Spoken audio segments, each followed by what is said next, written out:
I don't know. I'm unsure how to start this one. Okay, you're recording now. This is a joke intro again, isn't it? Yeah. Every time. I'm but Joe. really though, I'm Dirk, and you're listening to Movie Munchie Party. It's a great way to Start, end, or go about your day. Yeah. Did you bring snacks this time? I did not. No. You wanna steal some of my son's chocolate from Valentine's Day? Obviously. All right. Speaking of children, I feel like maybe today's episode needs a little bit of injection of the youth. Today's youth. Yes. Well, we are talking about one of the youth's favorite pastimes, and I'm not talking about baseball. I'm talking about watching movies ironically. Or doing anything ironically, really. That's true. So, what better way to get a youthful perspective than by talking to a kid? So, let's bring him on. Let's bring Wesley on. Let's talk about watching movies ironically. Well, there's Invisible Dog. What movie did we watch just recently, ironically? Well, there's Beethoven. Yeah. And Which movie did you and your dad and I watch, ironically? About a cat, maybe? oh yeah, the talking cat. What did the talking cat say? Read your machine. How did we watch that movie? We watched it what? Ironically. When we say we're going to watch a No movie... pictures, Mom. Mommy, no pictures. When we watch it ironically, do we laugh even if it's not supposed to be funny? Yeah. What movies do you like to watch ironically, Wesley? What do you think Invisible Dog is going to be about? It's gonna be about him invisible. What? It's gonna be about invisible. And why are we going to watch that ironically instead of regular? Because it's so silly and Beethoven's awesome. Wesley, let's play a little game. I'm going to say a movie and you tell me if you watch it regular or ironically. Deal? Deal. All right. A talking cat. I watch it ironically. Homeward Bound. I watch it regular. Invisible Dog. Regular. What was that movie we watched about the Adventure Cops. No, Adventure Scouts. Adventure Scouts. Ironically. What happened in Adventure Scouts? Ironically. Stuff. Ironically, stuff is about right. What about Beethoven, the original? Beethoven, the original. Carfool. Parkour. What movie do you like to watch ironically? Well, I like to watch A Talking Cat, ironically. Okay. Um, That's a guess for today. well, all right. And what else do you have in mind, Dirk? I think that's it. I think you're going to win a Pulitzer Prize for this interview. Do they give out Pulitzers for radio? Yeah. Is this It'd probably be a Marconi. speaking? What does Muldoon say? Before the raptor eats him. He brings up a couple good points. Is this microphone on? It is. Okay. I think someone has listened to the first couple of episodes, and he knows my famous prank. Yes, that prank. I love it. So, ironically, watching movies. Watching movies ironically, I've never really thought about watching movies ironically. I'm pretty sure I have, because when I was in high school, my group of friends and I, we'd all get together and watch a movie, and we'd make stupid comments through the whole thing and kind of make fun of it, which I guess is kind of watching a movie ironically. I don't know. But to actively seek it out. Did you ever actively? Okay, there was one movie. Oh. There was one movie. It wasn't just any movie, okay? All right. It was called Pirates. Okay. And it was the adult film with the biggest budget in history. Ooh, what was this budget? It was $1 million budget. $1 million. And it was ridiculous and awful. And we knew it was going to be ridiculous and awful. Okay. So that's why we watched it. I recall, I'm sure I watched lots of lots of movies that were bad. I mean, my dad really would be like, "Hey, you want to watch this? You can't watch Phantasm 2 unless you've seen Phantasm," and things like that. Because of course. So you had to get them both. Not that Phantasm is necessarily a movie to watch ironically, but as an example. I'm sure I watched some bad movies, but I wasn't necessarily like, oh, well, this is a good movie and this is a bad movie, and this is a movie that's just bad, and this is a movie that I can watch and laugh. And I feel like this has become like a big deal now, where there are movies that are made with the intention of being made fun of. Well, like Birdemic. I think Birdemic is a good example. As much as Tommy Wiseau might like us to think that he purposely made The Room to be bad, I think that is one of the first notable movies that people go to see ironically. Like, I feel like that it kind of broke through. Yeah. And like I'd seen a couple. I recall being at a video store, an actual store that had VHS tapes. Nice. And they were selling some. And there was this one title with friends, and we're looking through, and there was this one title, and this movie was called Fat Guy Goes Nutsoid. And we didn't get it. Oh my God. I want to watch it. And I've always kind of regretted it because it seemed like we got to watch that movie. With a word like nutsoid, how did you pass that up? I don't know. In fact, that might not even be the real title. I wish it was. Like, I know by that point I was like, oh, we could watch that. It would be really bad and we can make fun of it. Because I had also, my dad has not only lots of movies, but lots of actual film. Okay. There was a time, as libraries do, they decided to get rid of all of their film. Sure. And my dad was like, well, I'll take it off your hands. And our entire living room for a while was filled with metal containers, like film canisters of 16 millimeter film. And a lot of them were like just weird, random educational things that are no longer like valid. Right. like talk about have some of them have casual racism because that was that was the time. Or like just talk about things that like in such a way that it's humorous, and I would watch some of those because I expected to laugh, not because I expected to be entertained in a meaningful, by any means informed. Yeah, yeah. I'm not gonna watch like a 1960s thing about like half-hour program about STDs for information. No. So I was definitely watching movies like that by the end of high school, but now it's sort of become a big deal. Yeah. And one thing I want to talk about with that, I know that I personally, if I want to watch a movie ironically and make fun of it, I don't want it to be made that way. Does that mean? Well, no, it kind of defeats the purpose, because this is the reason why I didn't really jump to see Birdemic, because I knew it was poorly made on purpose. And there was another one that was made not long after that like it was clear that the directors meant for it to be a so bad it's good movie.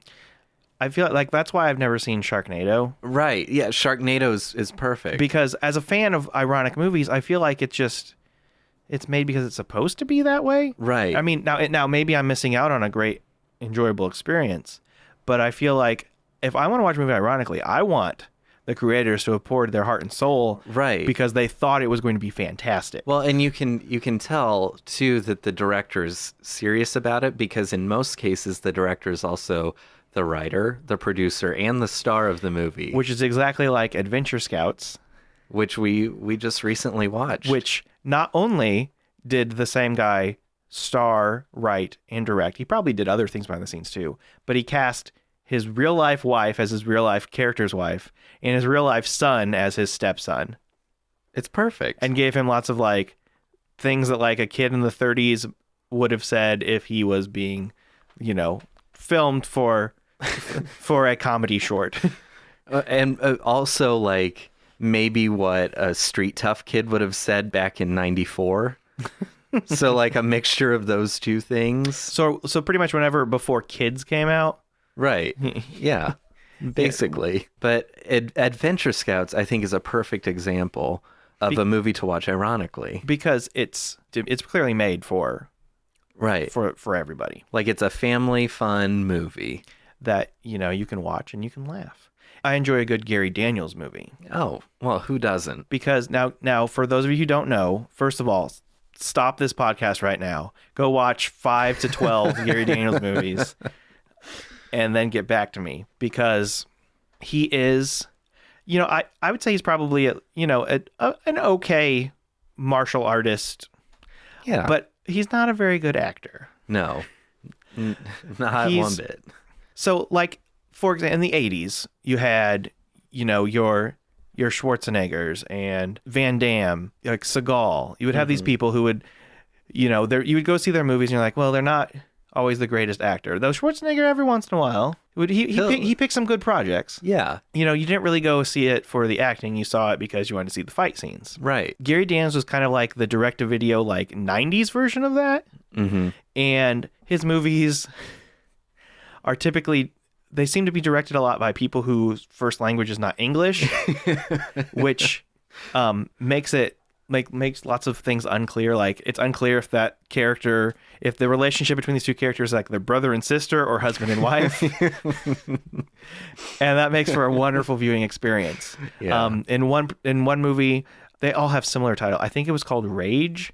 There's a fantastic car chase where they're in like a cab of a semi truck, and there's clearly just a white background outside. Yeah. There's just intercut with stock footage of driving. Yeah. Which I think is fantastic, because they're like, oh, we got to get this done, and it's like, we got to meet this deadline. Is that there's work that went into it, but also Solid White doesn't look like it's on a soundstage, right? I'm wondering if they even had a soundstage, but it's like, hey, they went to like a truck stop and like this guy's taking a leak. Let's get these shots in before he comes back. I don't know. Yeah. So while I enjoy the occasional action movie because you have lots of terrible acting, and then some okay fight scenes every once in a while, they'll put some good effort into that. But what I really like to enjoy and watch, ironically, are family movies. Now, family movies are the best because, I don't know. Well, you can watch them with the whole family. Yeah. For starters. You can watch them with Wesley. Yes. Like A Talking Cat is a great family movie to watch, ironically. Which, it's been written about far more than we could ever hope to. Just the level of integrity in the Talking Cat's lines. It's marvelous. It is. One of the first movies that really got me on this watching family movies kick was I was with a couple of friends. It was late at night. It literally was 11:50, and one of the guys was like, "Hey, you know what we should do? We should watch Honey, We Shrunk Ourselves." Nice. We're like, "What? No, that's stupid. Why would we ever want to do that? You idiot. Let's do something good." He's like, "No, it's great." So we had to race to the video store, which closed at midnight. Ooh. It was on the other side of town. Now, fortunately, this was a small town, so we could make it. But we race across town in the hopes that they even have it. Did they? Well, this was Hollywood Video. Ooh, fancy. So they had all the biggest hits, from the silver screen to the silent era. You're really selling it to me right now. I am. I you know what? Just because none are open around here doesn't mean they're completely out of business, right? I'm pretty sure they went under. Okay. Well, anyway, they had it, and we got it. Went back, popped some popcorn, and watched this movie, which now you've seen. Yeah, Okay. of course. Now, how did you watch it? I took it completely seriously when I watched it, but then again, when I saw it, when did it come out? Do you know? Oh, it was probably late 90s. Okay, so late 90s. I would have been 97. Okay, 97. I was probably about 4th grade. So I totally would have taken that seriously. Or I wouldn't have watched it thinking, "Oh, this is going to be a terrible movie." I would have enjoyed it legitimately. As I enjoyed the first two when I saw them in theaters, though this one didn't make it. But watching it with the intention of this is going to be hilarious, you're finding all the faults, which actually which actually change from faults into positive aspects. Yeah. For example, in the plot, the parents get shrunk. Right. Because, you shrink the kids, you enlarge a baby. What else are you going to do? It's the parents' turn. Right. That's the logical next step. So then the teen girl decides to throw a party. Of course. And I think one of the famous lines was, "They're teenage girls. How much can they eat?" And then And that brings to a perfect point. What do they eat? the chips and dip. They eat chips. That's Yeah. the thing. Everybody who shows up brings another bag of chips. It's a huge chip party. It's a chip party. Everybody has chips. Every time there's chips, it's just once you start focusing on the chips, Yeah. it becomes a wonderful experience. Now, Hollywood Video had a 5-day rental policy. We watched it at least 3 times my together. We all got together, including one time at a New Year's Eve party. As you do. Which we rang in 2004 Wow. with Honey, We Shrunk Ourselves. Oh, I can't think of a better way to ring in the new year. Wouldn't have had it any other way. Around that same time, I was brought to my attention of a movie called Flying Ryan. Ooh, yes. Flying Ryan, a classic. You've seen Flying Ryan, Yes. Well, you were the one who introduced me to Flying Ryan. As I do all true friends. Flying Ryan is the story of a boy named Ryan who moves to a new town and is harassed by a group of bullies. And as is the case in this, as well as Adventure Scouts, the group of bullies, they're not like the same age or like the kind of people who look like they would be together. It's, hey, here are the people that we could find to be in this movie. Wasn't the villain, like the lead bully, his name was Dirk, wasn't The it? lead villain of Flying Ryan was named Dirk.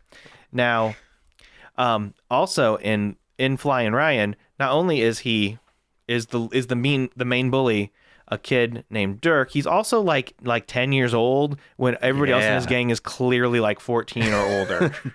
Which I think tells you something. This Dirk is obviously a sociopath.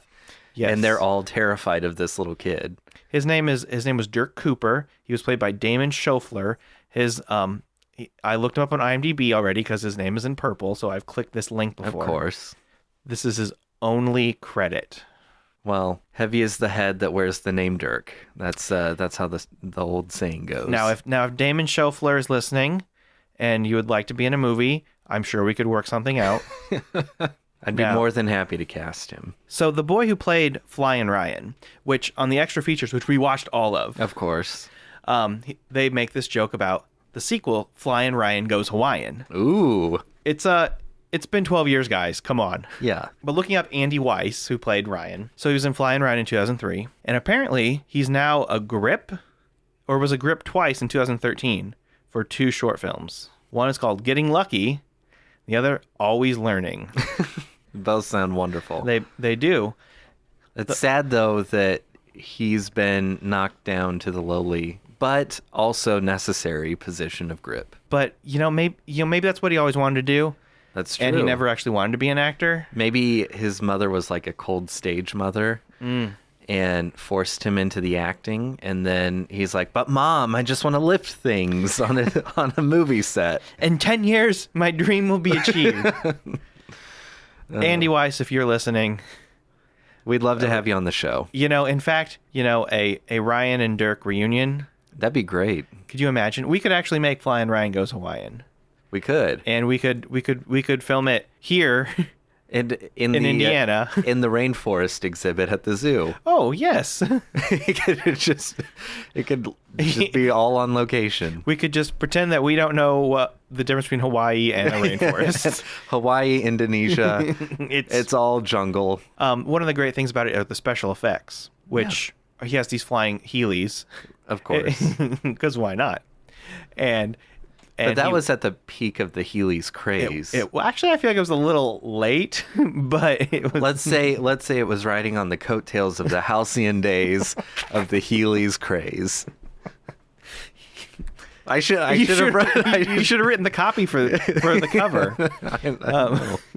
It probably wouldn't have gone direct to video if it had that. No. If it had that slogan. Probably one of my favorite scenes is this, like, it's probably like a 7-minute sequence where they're running around this like abandoned, I don't know, industrial thing. Yeah. There's no reason they're there. And the stunt double for Ryan is clearly a like much a grown older, man, much right? taller person.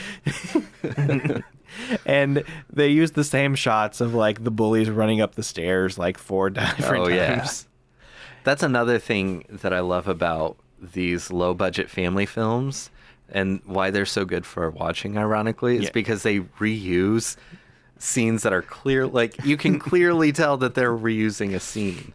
And another aspect of these family films that you watch, ironically, that seems to show up a lot are easy solutions that are being avoided. Yeah.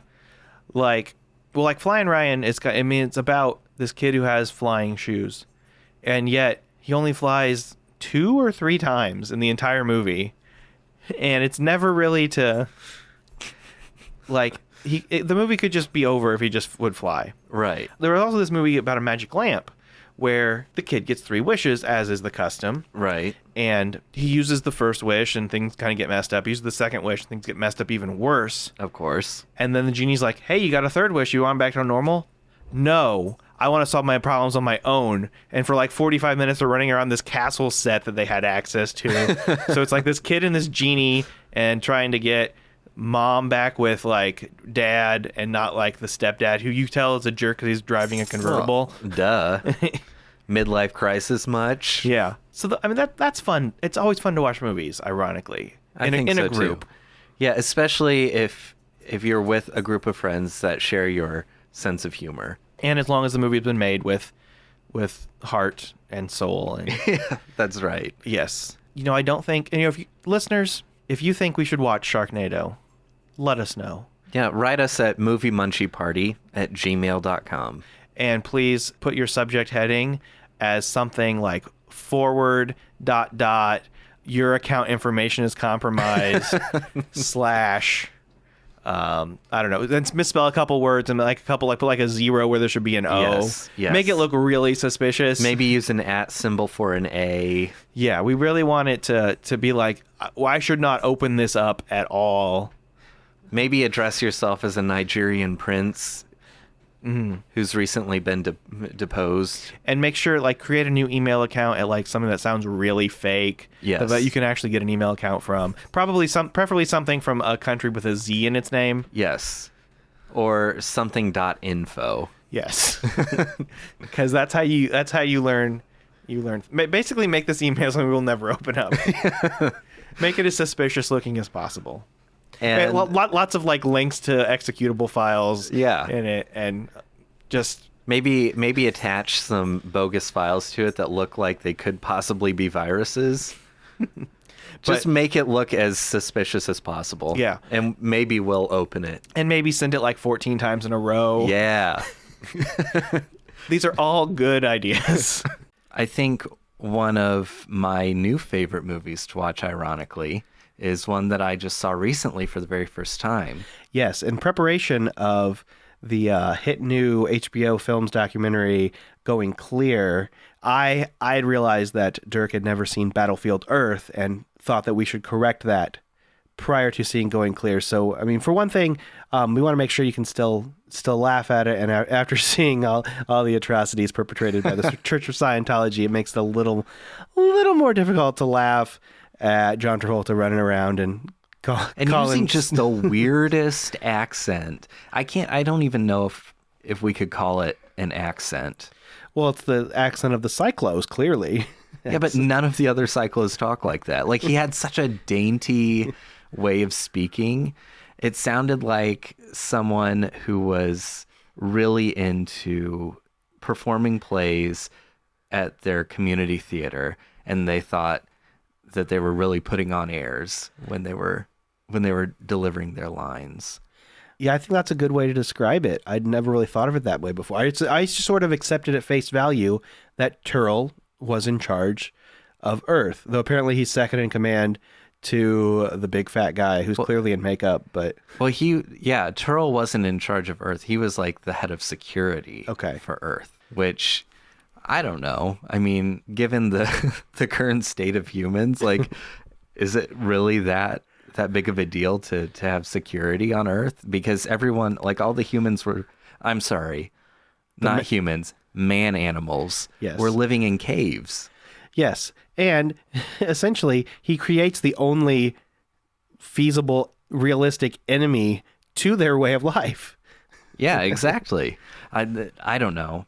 So There were so many things in this movie that I didn't understand. Like, why so many Dutch angles? Well, as we learned from Going Clear, Elron H.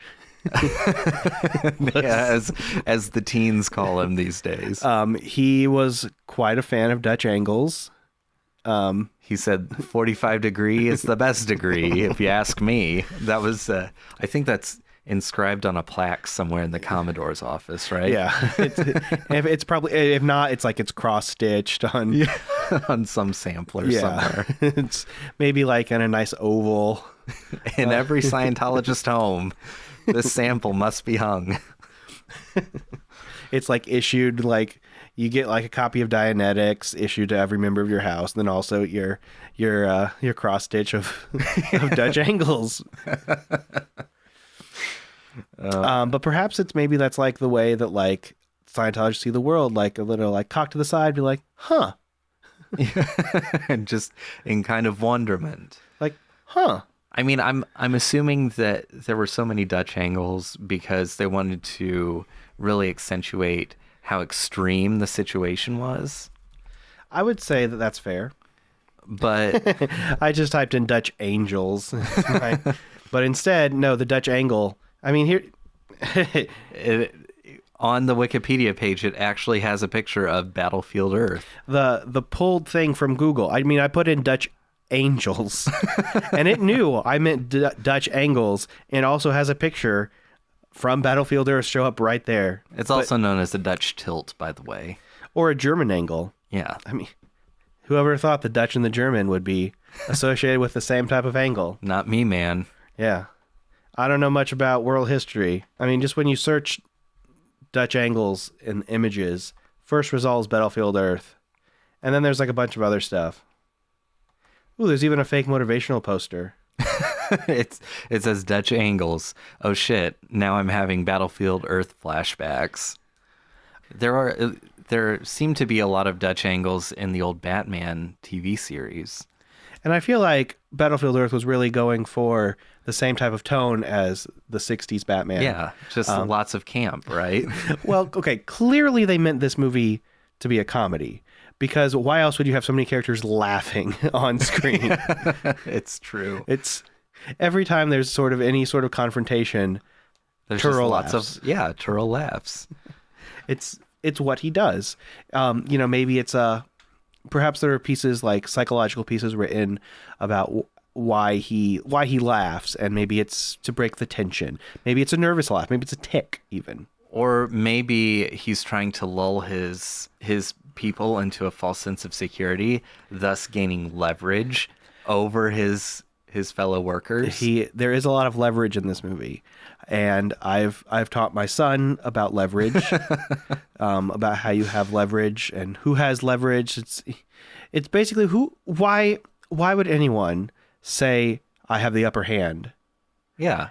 Once you become aware of I have leverage over you, as a phrase, as a way of saying things.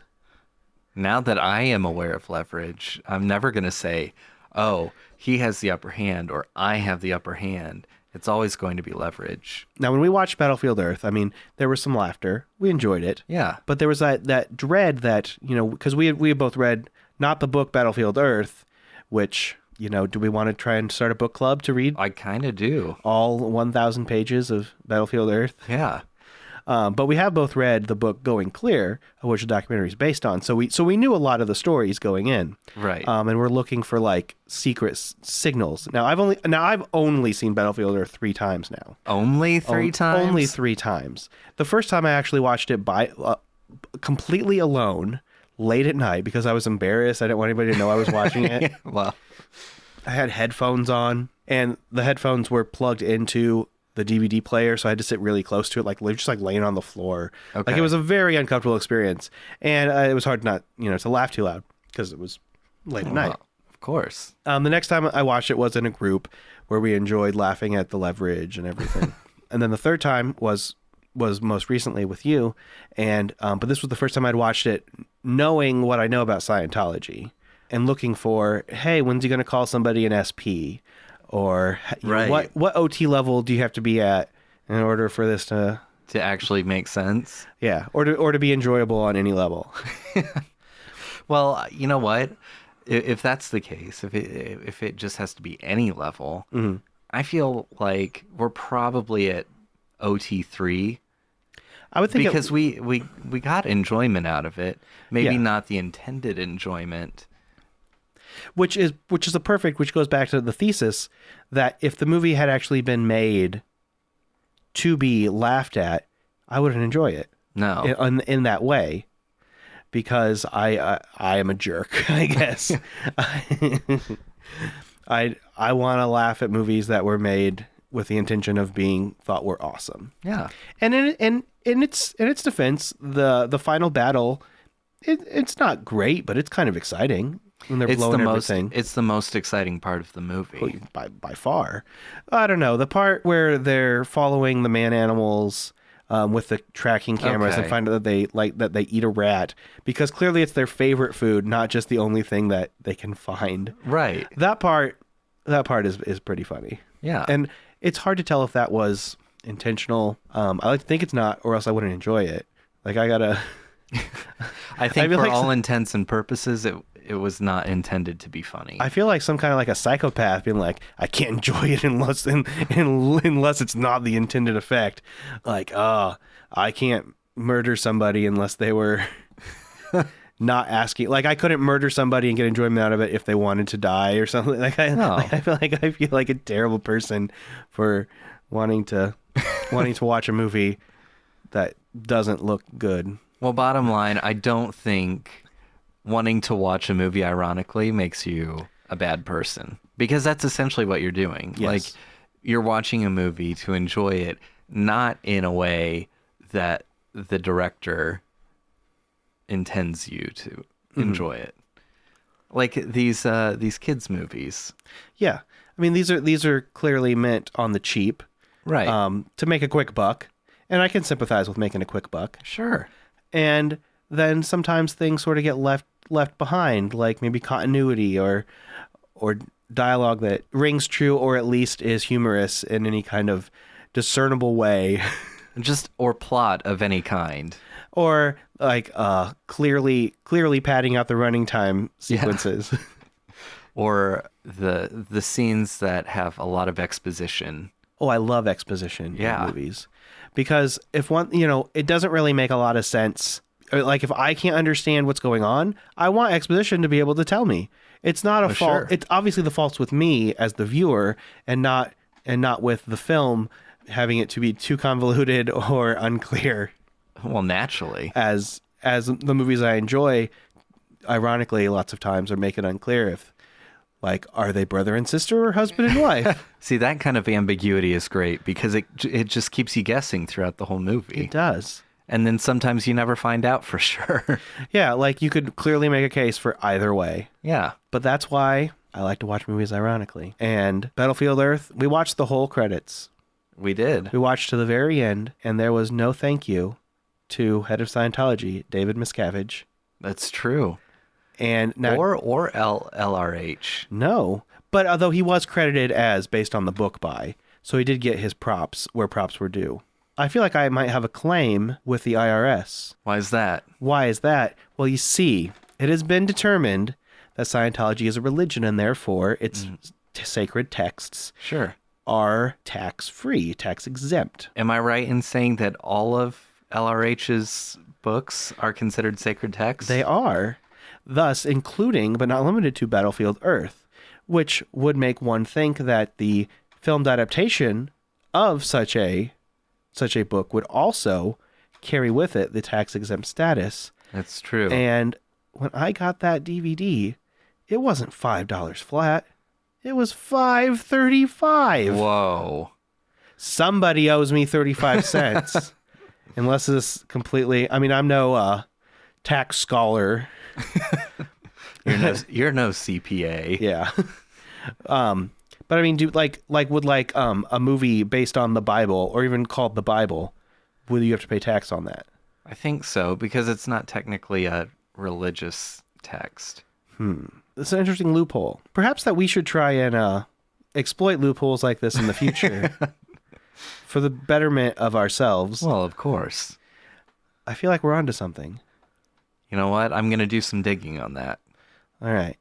And if listeners, if you have any suggestions on how we can exploit tax loopholes, please fill our mailbox. Especially if you work for the IRS. Just don't bust us. We want our mailbox completely full at moviemunchieparty@gmail.com.